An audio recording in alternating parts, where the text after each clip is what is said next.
हुकूमत और पाकिस्तान तहरीक-ए-इंसाफ के दरमियान जो कशीदगी है वो कम नहीं हो पा रही। इस सैलाब के बावजूद पाकिस्तान तहरीक-ए-इंसाफ कह रही है कि हम पार्लियामेंट की जो स्टैंडिंग कमेटियां वहां से मुस्तफी हो जाएंगे, तहरीक चलाएंगे, तो ये कशीदगी कम होती हुई क्यों नजर नहीं आ रही? संजीदगी नहीं है हुकूमत की जानिब से।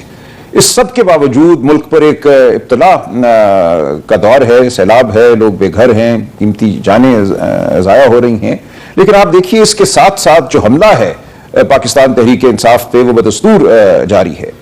मेरी कल हमारे साहबजादा हामिद रजा जो सुन्नी इत्तेहाद काउंसिल के सरबराह हैं उनसे बात हो रही थी। उनकी सीट जो है नाहक उनसे छीनी गई है, उनको नाहक नाअहल किया गया है, 10 साल सजा दी गई है। लेकिन जो सूरत हाल इस वक्त पैदा कर दी गई है वो इस बात का तकाजा करती है कि हम एक दो टोक फैसला करें और आवाम को बताएं कि यहाँ क्या हो रहा है। इसी तरह जो कौमी असम्बली की कमेटियां हैं, आप देखिए ह्यूमन राइट्स कमेटी के सरबराह भी साहबजादा हामिद रजा हैं और इस अरसे में पिछले 1.5 साल में उन्होंने लातादाद रूलिंग्स दी हैं। मुल्क में जो इस वक्त सूरत हाल है इंसानी हुकूक की, आज़ादी इजहार की, जानो माल की, चादर चार दीवारी की, उस हवाले से उन्होंने पुलिस एहलकारों को तलब किया है, लेकिन उनके अहकामात को रद्दी की टोकरी में फेंका गया है। तो मुल्क इस वक्त मुकम्मल तौर पर जबर के तहत चल रहा है।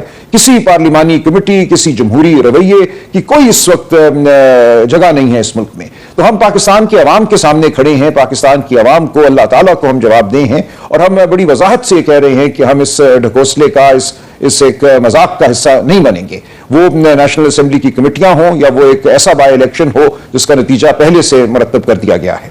तो सलमान अकरम राय साहब, आपको लगता नहीं कि अगर आप लोग ज़िमनी इलेक्शन नहीं लड़ेंगे तो इसका तो फायदा हुकूमत को होगा और उनके आदमी जो हैं उनके उम्मीदवार जीत जाएंगे और असम्बली में उनकी जो अददी अक्सरियत है उसमें मजीद इजाफा हो जाएगा?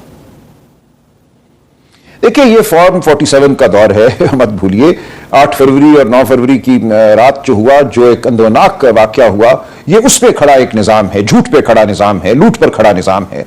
तो इससे आपको तवक्को है कि वो बाई इलेक्शन फॉर्म 47 के अलावा होने देंगे? ये सिर्फ ये चाहते थे कि हम शामिल हों इस अमल में, ताकि दुनिया को ये कहें, अपनी खुद फरेबी में खुद मुब्तला रहें कि मुल्क में जमहूरियत है, जमहूरी अमल है, इलेक्शन ठीक ठाक हो रहे हैं, सियासी जमातें इलेक्शंस में हिस्सा ले रही हैं, जबकि कुछ भी ऐसा नहीं हो रहा। या सिर्फ एक शराब है, उसके पीछे लूट है, उसके पीछे झूठ है, उसके पीछे फरेब है। हकीकत यही है कि मुल्क में एक ही इस वक्त कानून है और वो जबर का कानून है। उसके अलावा ना जमहूरियत है ना कोई और कानून है।